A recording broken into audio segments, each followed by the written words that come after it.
La experiencia humana, la mente y la conducta. Sentir, pensar, actuar. Estudiar el alma, conociendo sus formas. Sintonía Psi, el programa de la Facultad de Psicología de la Universidad de Buenos Aires.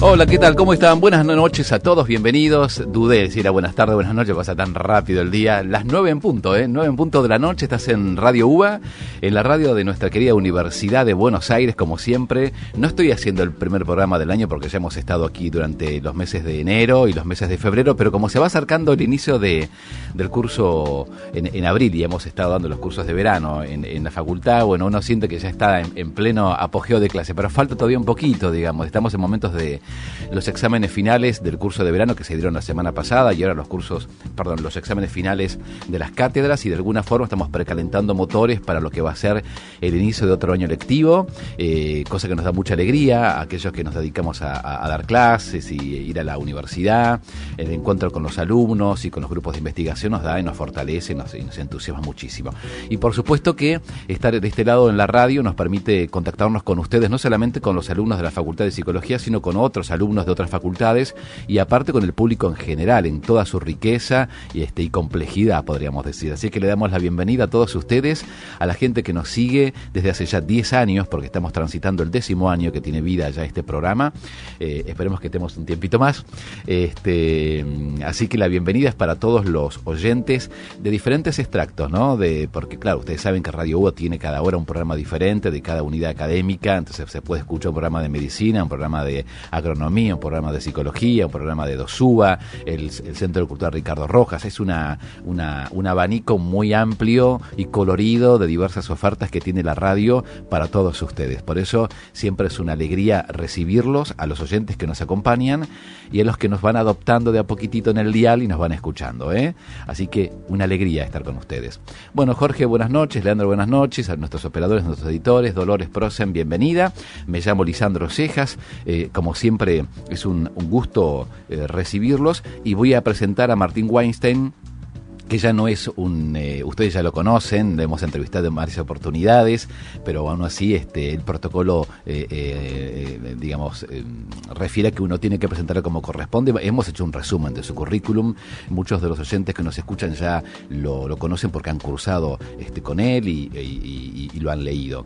Él es doctor en psicología, es licenciado en sociología, es profesor consulto de nuestra facultad, a cargo de psicología social de la cátedra primera, y es director de la carrera de especialización en psicología clínica, orientación sistémica, y el programa del día de hoy está destinado a poder contaros un poquito de esta carrera de reciente creación. Martín, ¿cómo andas? Buenas noches. Buenas noches, muchas gracias por la invitación, y bueno, ya uno se siente medio en casa. Claro, seguro, a mí me encanta. ¿Sabés que has venido como 3 o 4 veces? Sí. Qué lindo encontrarse con gente que uno... Voy a tomar un poquito... Hoy estoy sediento, mira, perdón. Sí. Siempre traemos las novedades, ¿viste? Por suerte tenemos novedades para traer.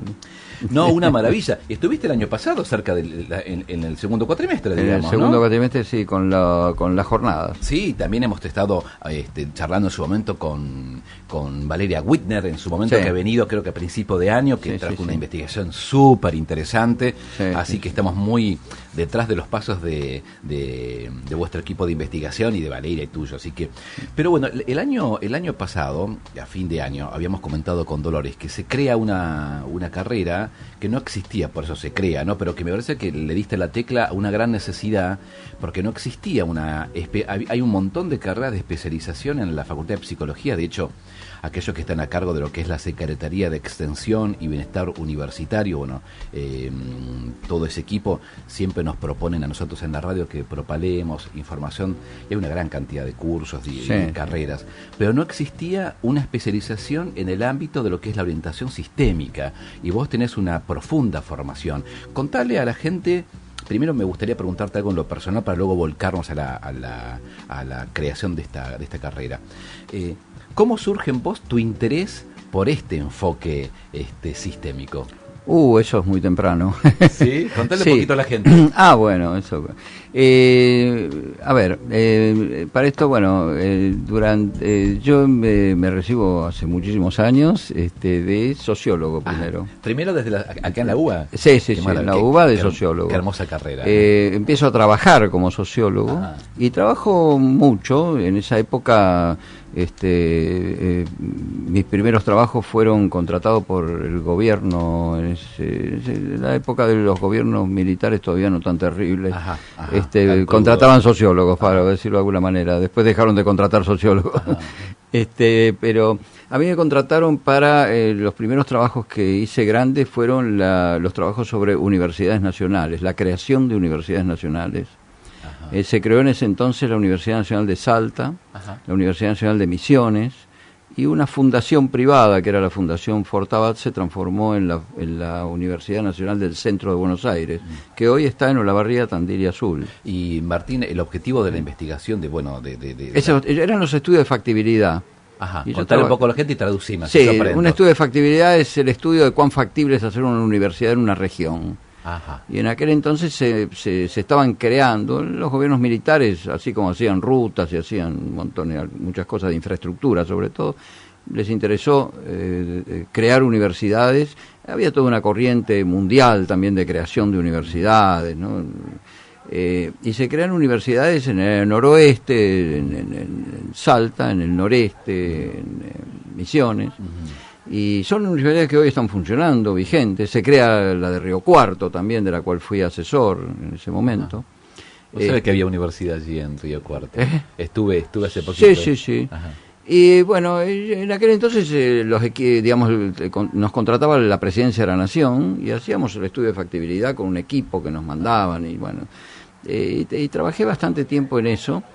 Y bueno, yo en realidad trabajé como sociólogo bastante, como hacíamos los sociólogos en aquel entonces, un poco investigaciones de... Recién recibido, digamos. Recién recibido, sí, teníamos trabajo, éramos muy jóvenes, pero teníamos mucho trabajo, había pocos sociólogos, había poca gente que manejara metodología de investigación. Que es muy difícil, ¿eh? Sí, pero ahora hay mucho más gente, ¿no? Pero en aquel entonces éramos pocos, digamos. Yo había trabajado en el CONACYT, que era el Consejo Nacional de Ciencia y Técnica, y habíamos trabajado en el Inventario Nacional de Potencial Científico y Técnico Nacional. Martín, ¿y te llamó la atención que un gobierno así de facto convocara a sociólogos para hacer este tipo de investigación? Hoy en día cuando uno dice esto hay que explicarlo un poquito, ¿no? Porque, sí. A ver, los gobiernos de facto eran el paisaje natural de la Argentina, o sea que en realidad trabajar en el Estado era trabajar en los gobiernos de facto, esta es la verdad. A ver, inclusive, la Universidad de Salta la hice junto con una comisión nacional que la dirigía el doctor Arturo Niatibia, que había sido ministro de Salud de Ilia. O sea, era la época más de Lanuse, digamos, la época de Lanuse, que fue una época no tan dramática, digamos, vamos a decir. A ver, decir que los gobiernos de facto son no tan dramáticos significa que, bueno, en realidad siempre lo estamos comparando con lo que vino después. Me refiero, no era lo mismo que la dictadura posterior al 76. Sí, que hay imágenes donde se apaleaban los profesores. No, eso es otra cosa. Es como otra cosa. Fue otra cosa mucho, digamos, más cruda. Represión hubo siempre en esos años en Argentina y todo, pero bueno. A ver, contrataban un sociólogo de la UBA, para decirlo de alguna manera. Después ya no se contrató más sociólogos de la UBA. Ni sociólogo ni nada, ¿no? Había una gran persecución. En esos años, todavía de alguna manera, se podía trabajar en el Estado con cierto grado de libertad y, bueno, yo trabajé como sociólogo. Después, bueno, la cuestión militar se complicó bastante y bueno, como muchos universitarios argentinos, investigadores y pensadores de la Argentina, yo de alguna manera desaparecí de todos los lugares donde solía circular, porque inclusive la facultad se había cerrado. Bueno, vino todo ese periodo de la dictadura militar, donde hubo una especie de exilio interno, en mi caso particular, otros tuvieron que exiliarse afuera. Vos has permanecido, ¿no? Permanecí en el país, pero no pudiste ejercer la carrera, digamos. No perdí. Tenías la visibilidad de aquellos momentos como sociólogo investigador. Para decirlo en simple, en marzo del 76, Yo era asesor de Mario Testa en la Facultad de Medicina. Trabajaba como director del Departamento de Ingreso y asesor del decanato del doctor Mario Testa. Qué brillante, Martín, porque eras muy joven. Lo sos todavía. Sí. Digo, pero recién recibido con semejantes personalidades, ¿no? Sí, yo me había formado en la Escuela de Salud Pública, donde había sido docente de la UBA, con el doctor Aldo Neri. O sea, formábamos... A ver, éramos jóvenes, éramos una generación surgente, digamos, de la actividad, sobre todo de gestión en salud, y teníamos bastante participación política y profesional. La dictadura terminó con todo eso en un día. Yo perdí 11 trabajos en un día, para decirlo en sencillo. Tenía 11 actividades entre docencia, investigación y gestión pública. Quedaron todas machacadas, digamos. Todas desaparecieron, de hecho quedó en la nada, y bueno, sobrevivimos internamente. Yo termino mi carrera de psicología, en ese entonces, termino la carrera de psicología, que no era una cosa fácil, porque... era de la época en que te decían, bueno, joven, venga a la mañana, porque usted sabe que a la noche viene otro público y, digamos, mejor que lo vean por la mañana, porque de noche por ahí raspan, y vio que cuando el tipo de la puerta te decía, pues mire que por ahí le raspamos el barniz y no encontramos algo, y para qué, ¿no? Ese era el clima que se vivía. Miedo. Sí, a veces no se logra transmitir a la gente joven cuál era el clima de aquella época, ¿no? Y aparte me parece que, no sé si es intransmisible, pero uno lo puede contar, pero lo que vos lo viviste allí, ¿no? Y aparte... Hay mucha gente que lo cuenta mal, o lo divide en demonios de un lado y demonios del otro. Sí, pero hay demonios y demonios. Los demonios del Estado en ese entonces. Yo siempre cuento una anécdota. Un coronel levantaba un teléfono y prohibía una película de Ingmar Bergman. Y yo con creo esa facilidad, digo. Y ahora exactamente. Con esa facilidad. Yo creo que la dictadura es eso, ¿no? La dictadura es eso, es la capacidad de repente de un militar que está de facto en un cargo público, levanta un teléfono y prohíbe una obra de la cultura. Una obra artística. Eso es la parte suave del asunto. Sí, seguramente. Sí, y podemos seguir con la metonimia, digamos. La otra ya se habla más en la televisión. Sí. Martín, y vos recién hacías referencia... estudié psicología y... Dos carreras muy interesantes exactamente, en un momento histórico muy complejo. Sí, pero mi fuerte formación sociológica me hizo un tipo que se me complicaba mucho el psicoanálisis, la verdad. Sí, y la pregunta que te quería hacer es cómo surge en vos, como egresado de la Facultad de Sociología, muy, digamos, vertebrado en las cuestiones comunitarias, digamos, en el trabajo de campo, digamos, porque sos un investigador. Sí. ¿Cómo surge esto para que la gente pueda, porque yo parte de tu historia ya la conozco porque la hemos compartido, pero los oyentes siempre, como dice una conductora, se renuevan por allí. ¿Cómo es el salto a la psicología? ¿En qué momento vos decís, bueno, me interesa la pata de la sociología, pero voy por más, digamos? ¿Cómo surge en vos como profesional buscar ahí? Me meto a estudiar grupos en la Asociación Argentina de Psicología y Psicoterapia de Grupos, que era la ABDEVA, los psicoanalistas no de la APA, sino los de ABDEVA, que tenían una especie de asociación de grupos. Gianni Puget, Lieberman, toda una serie. Ahí Fertut, Alejo de la Rosa. Y en ese entonces hago ese curso. Ahí me contacto con gente que trabajaba con grupos, trabajaba con parejas, con familias. Si bien la asociación tenía un perfil muy psicoanalítico, también daba lugar a lo que en aquel entonces se llamaban las primeras terapias comunicacionales. Y ahí tomé contacto con lo que sería la escuela de Palo Alto. Sí. Y después hay una anécdota más personal. Así yo hacía terapia tenía como analista, mi analista era el doctor Pillon Rivière.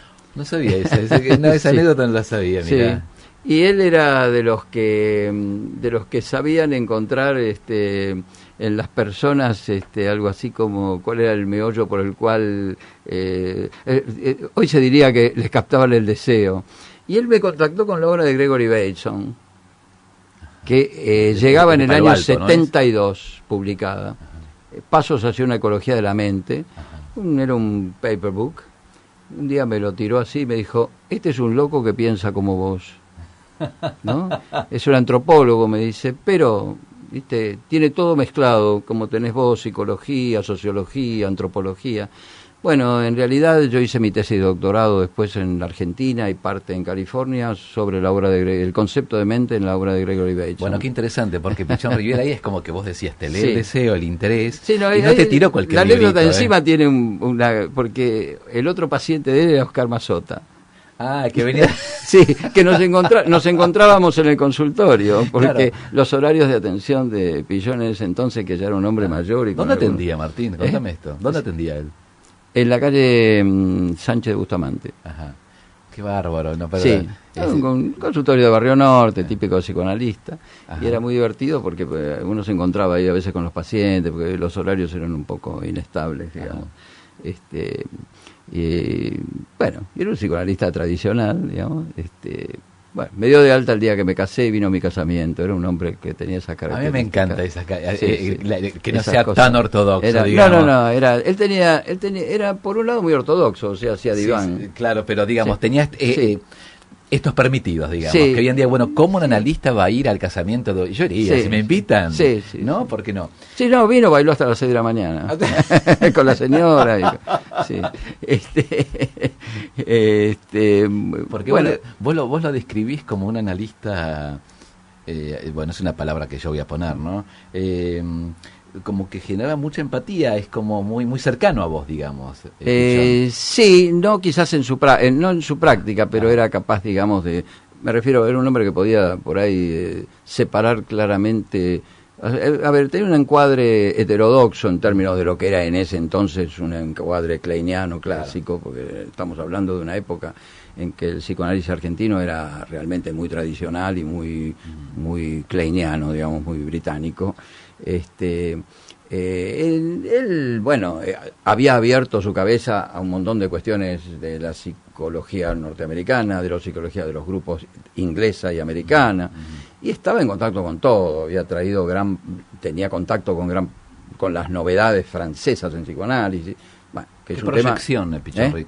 ¿Qué proyección y qué conexión internacional, no? Sí, manejaba, bueno, leía los idiomas, o sea que estaba al día. Era un hombre muy lector. En esa época la mayor parte de los psicoanalistas que yo traté eran gente desde Arnaldo Raskowski o Mauricio Abadi, o gente Lieberman, esa gente, casi todo, Alejo de la Rosa, el mismo Ferstus. ¿Mauricio Abadi había llegado a tener un programa de radio en radio? No, es José Eduardo, el hijo. Ah, ok.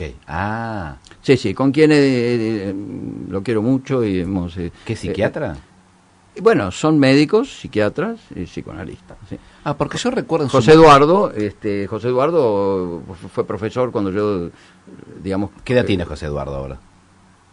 Y no sé exactamente la edad, pero es un hombre, debe tener alrededor de los 55 o 60 años. Porque Mauricio es el padre. No, Mauricio falleció. Sí. Pero Mauricio en su momento el Negro Oro lo había entrevistado en Radio del Plata en el año 90 y pico. Sí, Mauricio Abadi es uno de los introductores del psicoanálisis en la Argentina. Claro. Pero también es el introductor del psicodrama en la Argentina, por ejemplo. Eran gente muy... A ver, eran no sé, era un perfil muy ecuménico y mundano el que tenían, porque viajaban, se formaban en todo.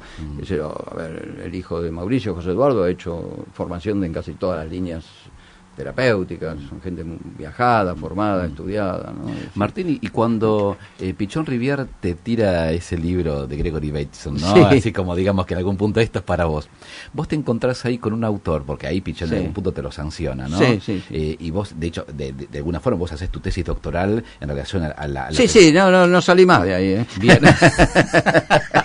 Es la tecla. Que de transferencia. Sí, nada, todo reclara. Ahí, Martín, ¿qué fue lo que te capturó a vos de la obra? Porque ahí Pichón lee algo en vos, ¿no? Sí. ¿Qué fue lo que te convocó, te conmovió de ese libro? Sí, la idea de un concepto de mente que... A ver, yo siempre tenía la sensación que la psicología de la facultad era una psicología que no tenía neuronas ni tenía sociedad. Se quedaba en el medio, ¿no? Como una especie de aparato que flotaba desconectado de todo. Sí. La concepción batesoniana es una concepción, el concepto de mente batesoniano es un concepto, se aproxima bastante más a lo que con el tiempo se terminó llamando spirit en inglés, ¿no? Que en realidad es un concepto sistémico, donde la mente es un sistema, es algo que Bateson asocia al concepto de complejidad y a todas las disciplinas nuevas que surgen a partir de la Segunda Guerra Mundial. El paradigma de la complejidad. El paradigma de la complejidad. La mente batesoniana incluye los conocimientos de la teoría general de los sistemas, de la teoría cibernética, de la teoría... ¿Sabes que yo cuando la cursé, sí, que no recuerdo con quién, pero que me parece que habíamos leído, ¿qué es lo que toma de la cibernética? Porque a mí digamos, el concepto de circularidad, por ejemplo. Ok. Sí, el concepto de circularidad de Norbert Wiener. De la retroalimentación. Exactamente. El concepto de realimentación, que hoy es una obviedad, pero cuando Piaget habla salvando la sí, diferencia, cuando Piaget habla acerca de los periodos piagetianos que se retroalimentan, toma algo, salvando las diferencias. Sí, en realidad lo piagetiano es más organísmico. Claro. Lo de él es más, vamos a llamarlo, informacional. Okay. La teoría de la cibernética de Wiener, de Norbert Wiener, surge en paralelo con la teoría de la información de Shannon. Ajá. Estoy hablando de las revoluciones científicas de la posguerra, ¿no? Porque ahí estaba prácticamente, cibernética, la teoría de la información, la teoría general de los sistemas y la nueva lingüística de Jacobson y la retórica de Perelman. Entre 1948 y 1950 producen la revolución más importante del siglo XX, que es una burbuja conceptual en la cual hoy estamos todos metidos. Es después de la Segunda Guerra Mundial. Es después de la Segunda Guerra Mundial. Que es este boom de teorías, ¿no? Es que hoy todo lo que estamos hablando y pensando está en esos textos. ¿Y por qué surgió tanta información después de la Segunda Guerra Mundial allí? Aparece en ese momento histórico. Yo tengo mi hipótesis, que es la que, digamos, digamos, vamos a decirlo en términos de ensayo, no de paper de información científica, pero mi conclusión, o por lo menos lo que a mí me interesa traigo a discusión, es yo creo que la guerra es un periodo en el cual lo que está en juego para las sociedades es la supervivencia. Entonces no se niegan a nada. No pesa el sesgo político ni el económico. A ver, Norbert Wiener descubre la cibernética porque es un matemático que cuando dijo que había que incluir el tiempo en las matemáticas, lo tildaron de loco y lo dejaron de costado. ¿Quiénes? Sus profesores. A los mismos profesores. Los mismos profesores. Pero en el momento en que la Luftwaffe, la Fuerza Aérea Alemana, estaba destruyendo Inglaterra, y ya habían ocupado toda Europa y iban a invadir la isla, y la guerra se complicaba porque ahí continuaba en América, en Estados Unidos empezaron a ver cómo se podía terminar con esa situación militar, y para eso hacía falta una tecnología nueva, por ejemplo en la artillería antiaérea, y a eso aplica las primeras ecuaciones que utiliza Norbert Wiener sobre cibernética, o sea, inclusión del tiempo en las matemáticas, y aparece en algo que yo a nivel matemático no voy a explicar porque no es mi tema, pero tampoco lo entendería. No lo entenderíamos, sí, yo seguramente lo entendería muy poco explicado por mí, pero aparece la idea de que, él realiza las primeras fórmulas que permiten crear una tecnología que estudia en simultáneo la trayectoria del avión, la trayectoria de los proyectiles, conecta las dos trayectorias y permite, atacar un objetivo con una precisión hasta ese momento desconocida. De hecho, en 2 meses, la artillería británica destruye prácticamente toda la aviación alemana. Y eso da vuelta la situación y va a permitir después la invasión a Europa. Es interesante porque todas estas teorías que tuvieron como un impacto en la cuestión bélica, digamos, también tuvieron un impacto para teorías que luego abordan la mente. Está encargado por las Fuerzas Armadas el proyecto que termina siendo la cibernética. Cibernética que en realidad es una teoría del control. La cibernética es la ciencia del control. Perfecto. Se utiliza para individuos, para organismos, para grupos sociales y para máquinas. Y todos estos marcos teóricos, todos estos autores que vos bien nombraste, como para marcar algunas cositas a mí y al oyente, ¿están en la base del surgimiento de la orientación sistémica? ¿Se podría pensar? Sí, en realidad esto digamos, Bateson es uno de los primeros que traslada los conocimientos de este campo de conocimiento hacia las ciencias sociales. Era un antropólogo británico. ¿Los traslada desde dónde hacia dónde? Desde las matemáticas hacia el mundo de las personas. Hacia el mundo de la antropología o las ciencias sociales. Era un antropólogo. Qué interesante. Él venía de hacer venía de hacer su doctorado estudiando las tribus de pigmeos caníbales en el Pacífico. Así como Levi Strauss después termina en Brasil, él se metió en el delta del río Sepic, en el Pacífico Sur, donde ahí conoce a Margaret Mead. Ahí ya te iba a nombrar. Yo leí ese libro, con la cual se casan. Sí, la parte importante de todo esto es esa. Todo queda, me encanta, todo se cuece en la cocina. Ella venía de hacer su tesis de doctorado con Ruth Benedict, una de las grandes antropólogas del siglo XX.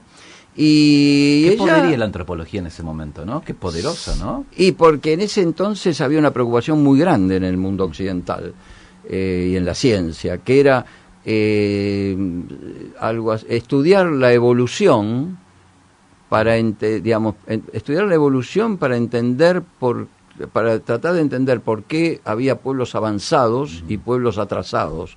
Hoy hay un concepto que... Levi-Brühl también había estudiado. Levi-Brühl. También, qué interesante, sobre el pensamiento primitivo, el pensamiento... Porque si uno aprendía a entender los patrones evolutivos, entonces podía acelerar la evolución de su propia especie, de su propia cultura, ¿no? Era una hipótesis que, bueno... Después, un libro abierto, Martín, sinceramente, increíble. Después de eso, digamos, se perdió todo eso. Y hoy estudiamos la diversidad, en realidad, y aprendemos muchísimas cosas de pueblos, de esos pueblos que se llamaban atrasados, entre comillas.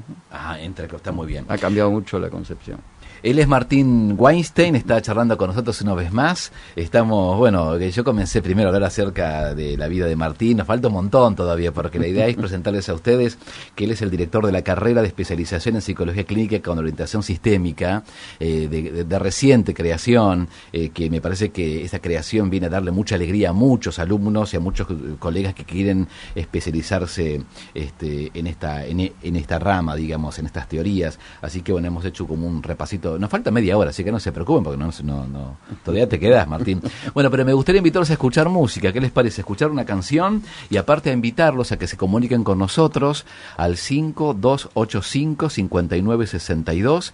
Estamos también en el 5285-5963.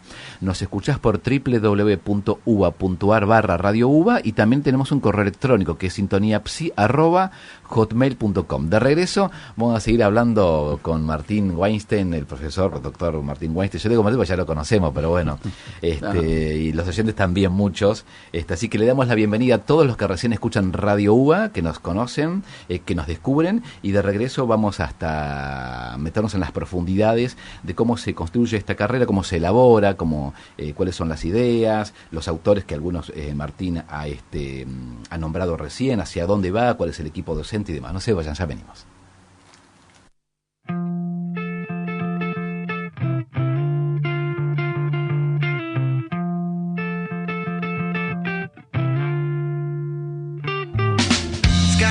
That I wish you saw. Sarcastic Mr. Know-It-All. I'll close your eyes and I'll kiss you, 'cause with the birds I'll share.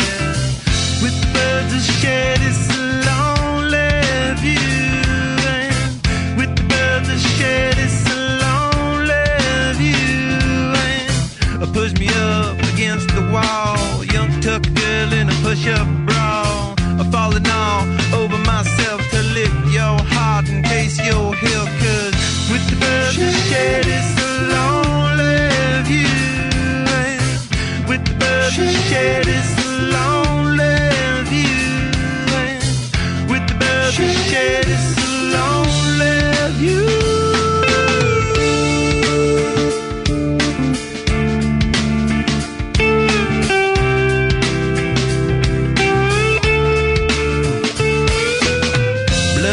In a bathroom stall, a southern girl with a scarlet dress.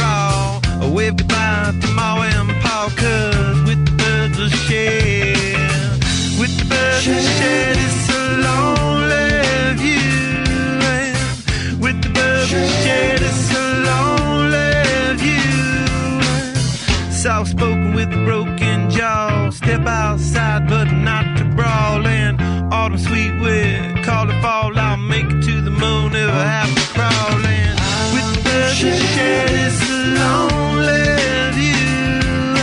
And with the birds that shed this lonely view. And with the birds that shed this lonely view.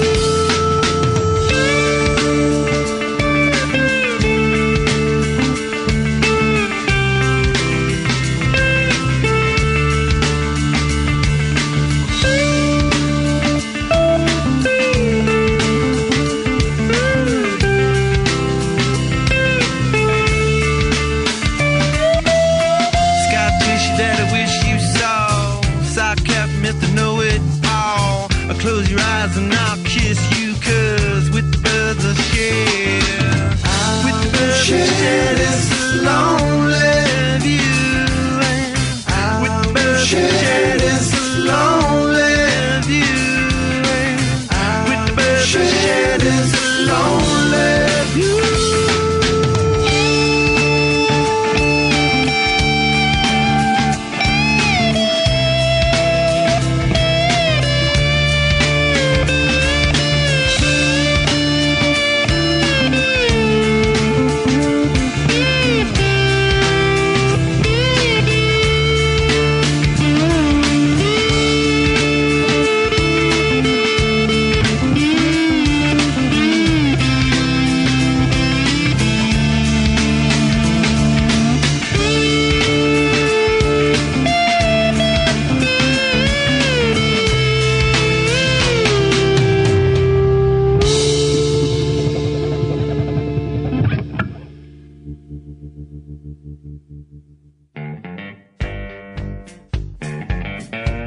De tu ciudad, de mi ciudad, de tu país, de mi país. Universidad Sin Fronteras. Radio UBA. Radio UBA. Donde la universidad se hace sonido. Inicio del espacio publicitario. Anotate en los cursos de verano del Rojas y aprende arte y tecnología, diseño, música, teatro, danzas, idiomas, cine, fotografía, informática, oficios y mucho más. Inscripción online en rojas.uba.ar. Inicio de clases el 14 de febrero. Fin del espacio publicitario. El saber también está en la web. www.radio.uba.ar. Entrevistas, notas y todo lo que pasa en la nueva página de Radio UBA. Seguinos online. Radio UBA 87.9. Sintonía al libre albedrío. Sintonía PSI.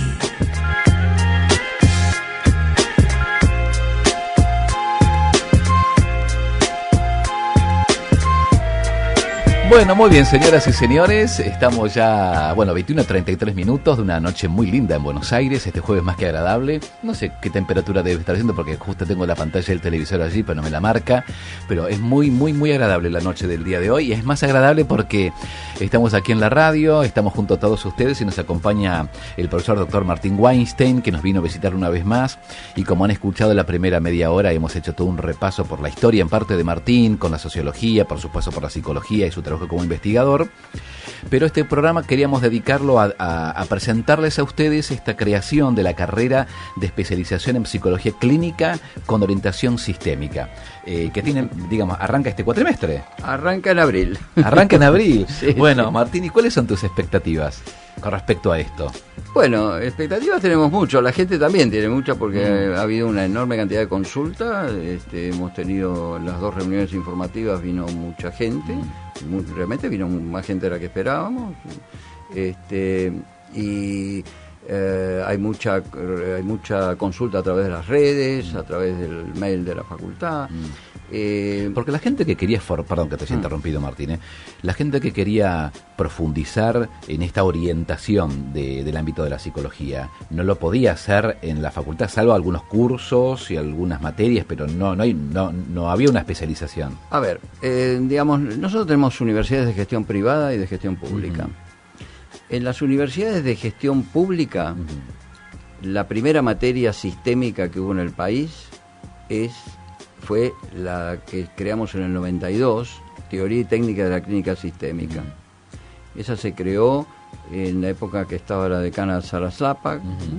Si bien ella, ella tenía, llevaba adelante una política universitaria independiente de su formación psicoanalítica, pero, una persona, por supuesto, viajada, conocedora, dijo, bueno, esto tiene que haber en la facultad, y de alguna manera decidió y salió la materia. Una materia electiva. Es una materia que ininterrumpidamente se dicta todos los años, y la hacen un montón de alumnos. En general tenemos alrededor, es una materia del ciclo profesional, o sea, hasta el final, generalmente tenemos alrededor de 100 alumnos. Inicialmente, cuando estaba al principio, que no tenía muchas correlatividades, hemos llegado a tener 300 alumnos. Ahora, en la gestión privada, que tiene, como quien dice, mayor facilidad o velocidad a veces en cambiar la currícula o en generar, encontrar nichos de mercado, la formación sistémica está bastante presente, y esto va generando como un efecto de demostración sobre el sector público. Lo que pasa es que en la gestión pública es más difícil nombrar un profesor. En la gestión privada, un profesor se nombra, es como contratado, se lo nombra con muchos antecedentes, con no tantos. En una universidad nacional, llegar a profesor es todo un camino académico bastante largo y difícil, y sin esos antecedentes es muy difícil poder crear algo si uno no tiene el cuerpo docente. Entonces, es bastante, nosotros hay una gran escasez de docentes o de formadores en este campo. Pero bueno, en algún momento había que salir. Hoy ya hay más gente formada para trabajar en esta línea, y en la gestión, en las universidades de gestión pública a nivel nacional no hay ninguna carrera de esta característica, o sea, es un área de vacancia total. Entonces surgió la idea de que, bueno... ¿Es la primera carrera? Es la primera carrera, sí.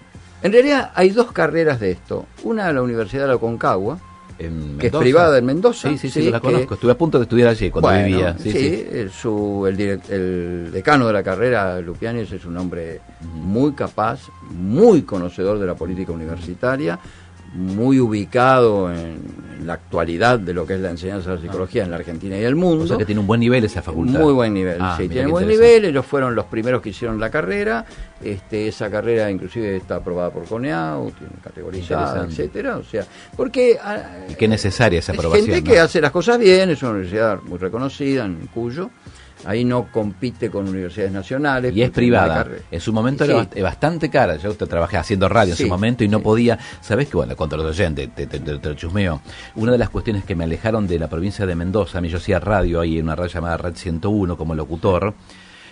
Una de las cuestiones que me aleja de la provincia era la incapacidad de poder pagar los estudios. Me vine justamente luego a terminar psicología, pero ya gozaba de buena fama la carrera en sí, la Facultad de Psicología de la Aconcagua. Sí, y además, bueno, ahí no hay una carrera de psicología en Cuyo. O sea, ahora había un movimiento para crear algo, no sé si cómo está eso, pero no había carrera, Cuyo no tiene carrera de psicología. La nacional. Sí, psicopedagogía sí, pero psicología todavía no. No tiene. Es que extraño eso, ¿no?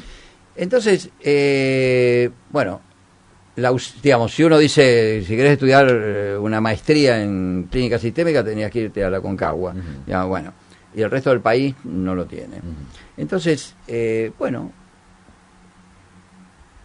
la gente en posgrado, hay una orientación, hay una carrera de orientación, vamos a llamarla de psicología de psicoanálisis, hay una carrera de psicología clínica con orientación cognitivo-conductual, y de alguna manera los paradigmas vigentes en el campo nacional e internacional son el psicoanálisis lo cognitivo-conductual y lo sistémico. O sea que de alguna manera un área de vacancia que en una universidad como la UBA, que tiene UBA es una universidad muy grande, es, bueno, el ranking internacional lo dice todo, pero además tiene una función como rectora produce un efecto de demostración fuerte sobre el resto de las universidades nacionales, sobre todo Argentina, y también sobre el sector privado.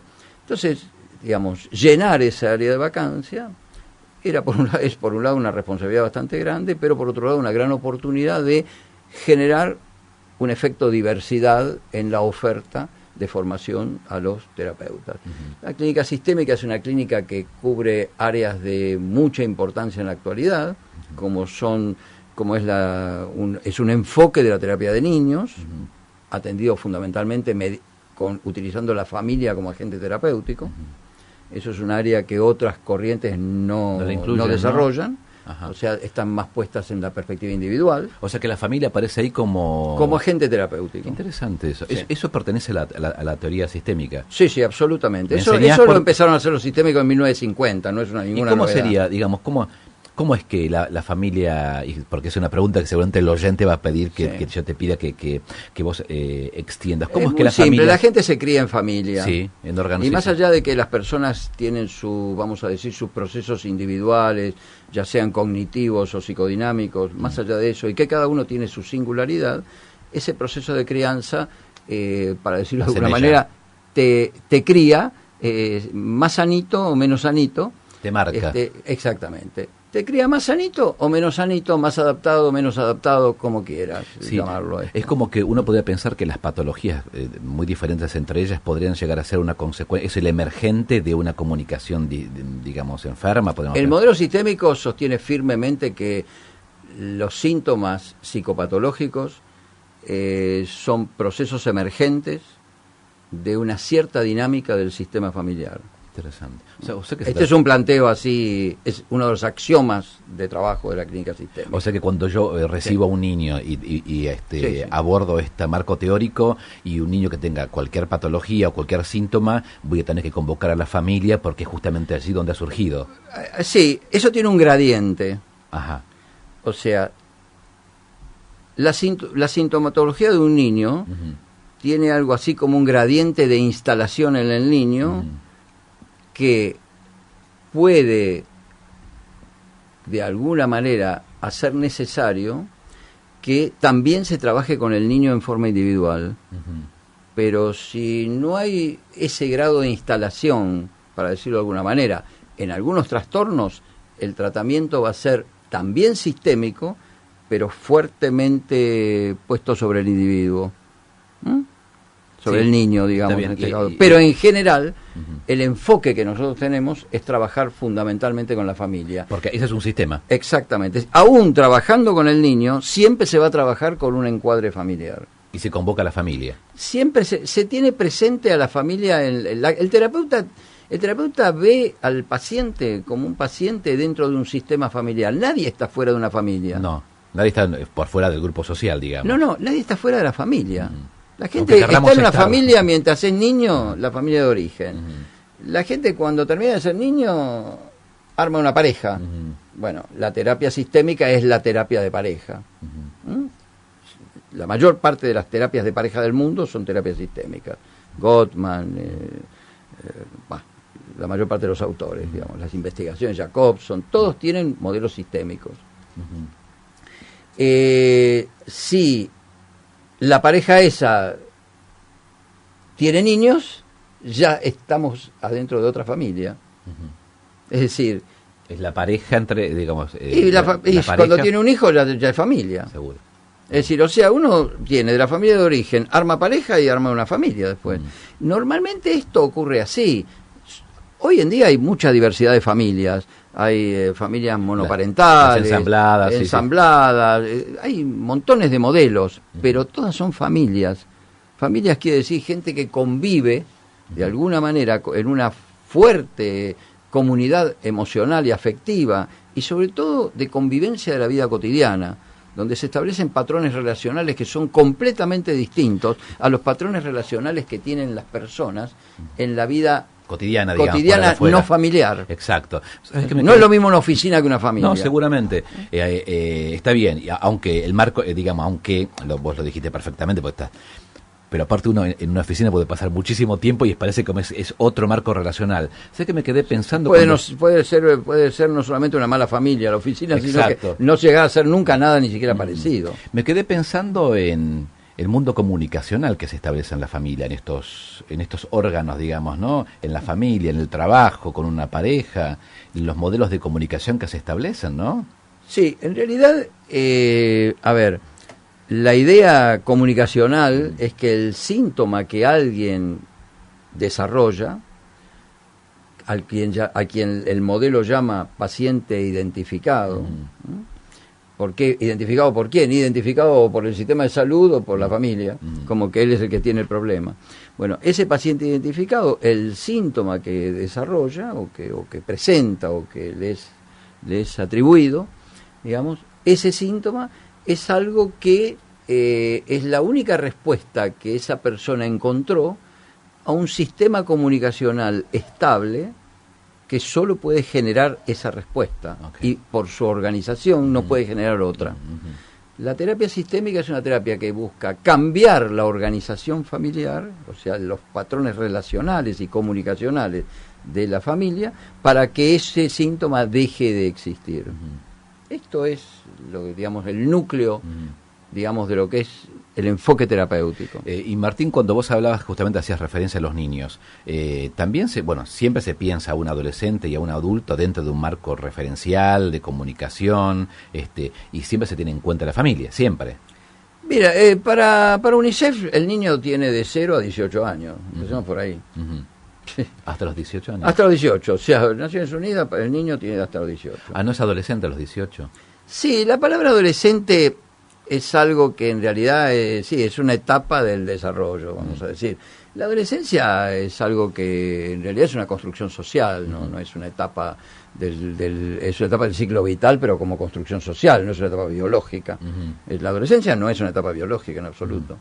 Es decir, el salto biológico de la niñez a la adultez desde el punto de vista biológico es muy fuerte y ocurre entre los 12 y 13 años, es muy cortito eso. A ver, que haya una moratoria social por la cual el ser humano se integra a la vida social en el mundo moderno, ¿no? El mundo moderno o posmoderno, cada vez más tardíamente, y eso inventa la adolescencia, es una cuestión social, y ocurre donde eso ocurre, porque hay montones de lugares donde eso no ocurre. A ver, la colectividad judía hace muchísimos años tiene su bat y su bar mitzvah. Bueno, esto es porque a los 13 años el varón era hombre, y a los 12 la niña era mujer. Mi abuela, que era una campesina rusa, se casó a los 13 años, como correspondía, con mi abuelo de 14. Mi mamá, que era en la década del 20, se casó a los 15 años. Bueno, pensar esto ahora Mi mujer se casó a los 25. Mi hija se juntó a los 31 o los 30. Sí, ya ni se casan, digamos. No, por eso se juntan. No, pero estoy mostrando las transformaciones en 4 generaciones, la transformación social de la concepción de qué es el ciclo de vida. O sea, no hay un ciclo de vida... Es cultural. Ciclo de vida biológico... Es cultural, digamos. Es totalmente cultural. El ciclo de vida biológico sí existe. Por supuesto que hay un desarrollo infantil, por supuesto que hay una teoría del desarrollo, pero es nosotros somos mamíferos adultos a los 12, 13 años, se terminó la historia. Por eso todas estas discusiones sobre edad de imputabilidad, son todas culturales. No hay algo... A ver, muy simple. Los comandantes del Vietcong que echaron a los generales norteamericanos que eran veteranos de la guerra de Corea y tenían 60, 65 años, y estos chicos peleaban para el Vietcong y echaron en Saigón a los soldados norteamericanos, esos comandantes tenían 16 años. Claro, qué cambio generacional, ¿no? O sea, en una sociedad de las que nosotros llamamos tradicionales o vamos a decir, no sé, antes se le decía subdesarrollada, yo diría sociedades del tercer mundo, porque no son Europa, no son Estados Unidos, ya los nombres ahora son todos difíciles. Sociedades, digamos, vamos a decir, económicamente menos modernizadas y desarrolladas, en esas sociedades el joven es joven a los 12 años, 13 años. Pero ya es adulto, se casan. Que más que interesante, uno se quedará horas escuchando a Martín. Pero estamos a 10 minutos de las 10 de la noche y los alumnos y los colegas querrán escuchar los pormenores de esta carrera, digamos, ¿no? Decir, porque todo es interesante, pero como tenemos muy poquito tiempo, quería preguntarte cómo armaste la estructura de la especialización, contale un poquito Bueno, yo quiero, voy a explicar algo que me doy cuenta por las redes sociales y las consultas, que la gente tiene muy poca información, es muy bueno difundirlo. Bien. A ver, la palabra carrera significa que identifica carreras de posgrado. Hay carreras de grado, por ejemplo, licenciado en psicología, licenciado en musicoterapia, licenciado en trabajo social, esas son carreras de grado. Pero hay carreras de posgrado. O sea, no cualquier curso que se da en posgrado es una carrera. Las carreras, por la ley de educación, que las universidades cumplen, son las carreras de especialización o especializaciones, las maestrías y los doctorados. Esas son las 3 carreras posibles. Las reconocidas por la CONEAU, etcétera, por la ley de educación. Todas las universidades respetan esos 3 criterios. Son las únicas que dan título universitario de posgrado. Todo lo demás son certificados, no son títulos. Sí, hay muchos colegios de psicólogos que dan titulaciones que no están a esta altura universitaria. Los únicos que pueden otorgar títulos en la Argentina son las universidades. Privadas, de gestión privada o pública, reconocidas por el Ministerio de Educación. Por eso estoy aclarando esto, porque después en la publicidad se mezcla todo. O sea, una ONG que tiene un curso muy bueno, que alguno puedo recomendar también, digamos, puede dar un curso, pero ese curso es un curso. Ahora han aparecido las diplomaturas. Las diplomaturas no son títulos universitarios. Entonces, dentro de esta... Y tengo esta preguntita, así, porque, digamos, esta es una especialización en una universidad. Esta es una especialización, uno se recibe de especialista. Sí, y hay, por ejemplo, algunos colegios de psicólogos del Gran Buenos Aires, específicamente el de Lomas de Zamora, que propone una especialización en psicología jurídica y forense. Sí. Habría que ver si esa especialización... Si está inscripta como carrera y está aceptada... sí, puede dar un título de especialista. Habría que ver en qué. Pero tiene que estar reconocida como carrera de posgrado. Bien. Bueno, básicamente eso va a ser una pregunta que yo le voy a hacer a Martín después del El organismo que reconoce todo esto es la CONEAU. Y uno puede... La Comisión Nacional de Evaluación y Acreditación Universitaria. Y uno lo puede buscar por internet. Esto está todo en internet. Uno entra a la CONEAU y se busca carreras de posgrado, psicología, y aparecen todas las que están acreditadas. Interesante. Y las que están vigentes. Pobre Martín, o en proceso de acreditación. Le saco de jugo constantemente. Martín, 2 años de duración la carrera, ¿no? Sí, las carreras estas tienen que tener una duración en horas. Ok. Tienen un mínimo de horas, que son unas cuantas, 500, 600, 700. O sea, de ahí para arriba pueden tener, pero de ahí para abajo no. Tienen horas límite.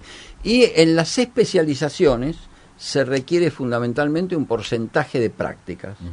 En este caso, nosotros tenemos 160 horas de prácticas supervisadas.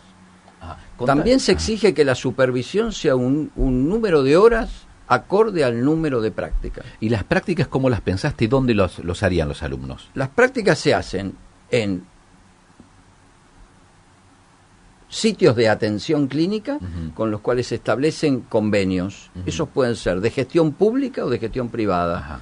Pueden ser ONG, pueden ser asociaciones civiles, pueden ser de gestión pública hospitales públicos. Y hay un abanico enorme que los alumnos pueden elegir. Nosotros nos estamos asentando sobre el programa de psicología clínica universitario de la facultad, que tiene, digamos que está, fundamentalmente hace base en el Hospital de Clínicas. Bien, perfecto.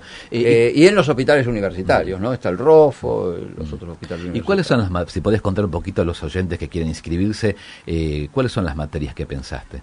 Bueno, empezaron con tu equipo de investigación.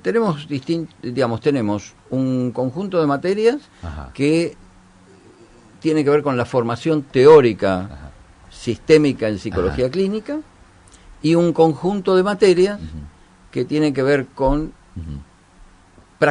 técnicas de intervención, y después teórico prácticamente, o sea, lo teórico y la intervención. Hay 16 seminarios para que el alumno opte una orientación que tiene que ver con demandas específicas que hay en el mercado de la psicoterapia. Es una carrera muy orientada hacia la psicoterapia, es psicología clínica. Interesante. O sea que trastornos de ansiedad, lo que tiene que ver con ansiedad, lo que tiene que ver con depresión, lo que tiene que ver con problemas de alimentación, lo que tiene que ver con niñez, lo que tiene que ver con adolescencia, lo que tiene que ver con problemas de escolaridad. Distintos temas, son seminarios. Cada uno de ellos va a estar dado por un docente que es especialista. ¿Y la finalización para acceder al título es con un trabajo final integrador? Tiene un informe que en realidad, como el alumno hace todo un recorrido práctico de trabajo clínico, bueno, lo que tiene que hacer es un informe del trabajo clínico con la incorporación de los conocimientos teóricos aprendidos. Es un informe de articulación. Un informe de lo que fue su inserción dentro de la carrera. Bueno, las preguntas de los oyentes, si no me van a matar. Julia de San Cristóbal, ¿cómo trabaja un terapeuta sistémico? Recién lo describiste. ¿Cómo resumir esta pregunta? Pero sí, es como contestar, es tan fácil como contestar, ¿cómo trabaja un psicoanalista? Sí, pero hoy contaste algo acerca en relación a que un niño está unido, todos pertenecemos a un grupo. ¿Querés agregar algo más a esa pregunta? Sí, la primera explicación que siempre hay que dar es que esta psicoterapia no tiene, no utiliza los conceptos, no utiliza el marco de referencial del psicoanálisis. En la Argentina hay una asociación muy fuerte entre psicoanálisis y psicología clínica. Una gran cantidad de psicólogos no tienen idea de que, por ejemplo, transferencia es un concepto del psicoanálisis, pero que existe en la teoría, o sea, la terapia cognitivo-conductual y la sistémica no tienen concepto de transferencia. O sea que si a veces me preguntan, ¿y ustedes qué hacen con la transferencia? Ahí no hacemos nada, hacemos lo mismo que hace un psicoanalista con la conducta observable. Claro. No hace nada porque no tiene teoría de la conducta observable. Claro. O sea, o qué hace con el condicionamiento operante, ¿no? No tiene concepto de condicionamiento operante un analista. Son marcos teóricos totalmente distintos. Son marcos teóricos muy diferentes, y en realidad son enfoques muy diferentes, son epistemologías diferentes. Es interesante esto. Este es el planteo. Son epistemologías diferentes, son concepciones diferentes del enfoque de lo que se va a trabajar. Gonzalo de Avellaneda, ¿cómo puedo inscribirme en la especialización? Toda la inscripción de posgrado en la facultad es online.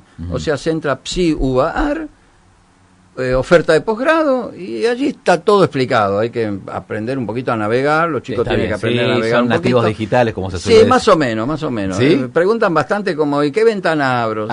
Me parece que son nativos digitales de Snapchat, de Snapchat, ¿viste? De Snapchat, de WhatsApp. De otras cositas. Los emoticones, todo eso sí, pero no sé si la parte de página web, pero digamos, la página web es muy clara, está todo ahí. Bien. La inscripción se paga por tarjeta de crédito, por transferencia, todo muy fácil. Bien. María Laura de Boedo, hace unos años leí Intervenciones para el Cambio, y ahora tengo escritos sobre psicología social. Ambos son excelentes.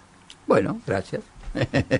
Fabiana de Lanús, ¿qué caracteriza a un terapeuta sistémico? Y lo acabas de responder. Felicitaciones por el programa, muy interesante. A ver acá.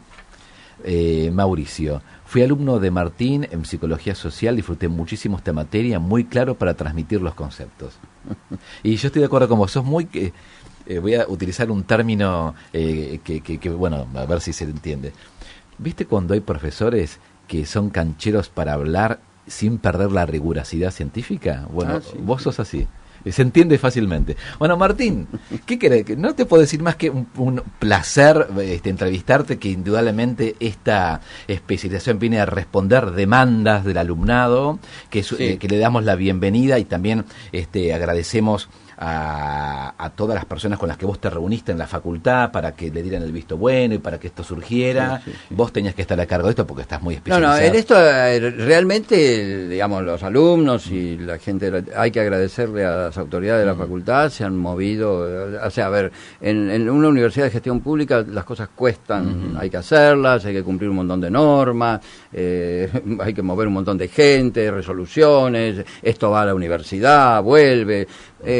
Bueno, ha trabajado mucha gente, han hecho un esfuerzo muy grande y hay un fuerte compromiso, ¿no? Yo tengo un apoyo muy grande de la gente de posgrado, de la gente de la gestión, digamos, en esto. Y bueno, algo que también es bueno agregar, porque sirve para la gente del interior que pueda estar escuchando, la carrera se cursa viernes y sábado, una materia por mes, es intensiva.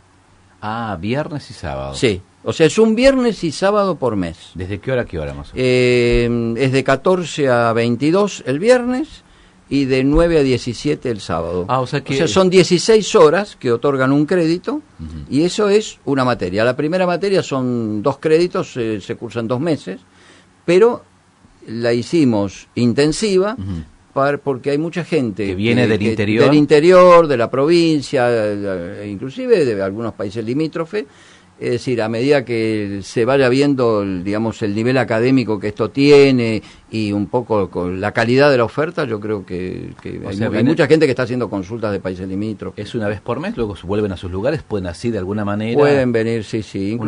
Inclusive estamos viendo la manera de firmar convenios con los lugares donde las personas puedan residir para que ellos puedan trabajar en esos lugares y supervisar vía online. Una maravilla. Bueno, Martín, muchísimas gracias por haber venido. Bueno, muchísimas gracias por la oportunidad y bueno, espero que le guste a la gente. Seguramente. Y el día de mañana, viernes, va a ocurrir un hecho histórico importante en nuestra Facultad de Psicología porque asume la gestión el profesor Jorge Biglieri. Despedimos a Nélida Cervone, que ha estado en el decanato durante un tiempo importante, así que vamos a agradecerle desde aquí. Recordamos el primer programa que hemos hecho, que estaba Nélida, así que seguramente va a seguir estando. Y le damos la bienvenida al profesor Jorge Biglieri. El día de mañana vamos a estar presentes a las 9 de la mañana en su asunción y por supuesto seguir trabajando juntos para el bienestar no solamente de la comunidad educativa, sino de todos los docentes, no docentes y todos aquellos que forman parte y que hacen posible que tengamos esta facultad tan linda, esta universidad y por supuesto esta radio, ¿no? Que en parte el objetivo que tiene es reflejar lo que va ocurriendo en diferentes unidades académicas. Nos toca la parte de psicología, ¿no? Cada uno con su facultad. Así que fue una alegría haberlos escuchado también. Jorge, gracias por todo. Dolores Prosen, que es la productora de este ciclo, muchas gracias. Un año más, el 10º año ya, ¿no? Ya 10 años. Bueno, 10 años. Mi nombre es Lisandro Cejas, 10 y 10 de la noche. Un placer estar con ustedes. Nos encontramos el próximo jueves aquí en Radio UBA, Sintonía Psi, que es Sintonía con la Psicología. Un placer haber estado con ustedes, ¿eh? Nos encontramos la semana que viene. Que descansen. Chau, chau.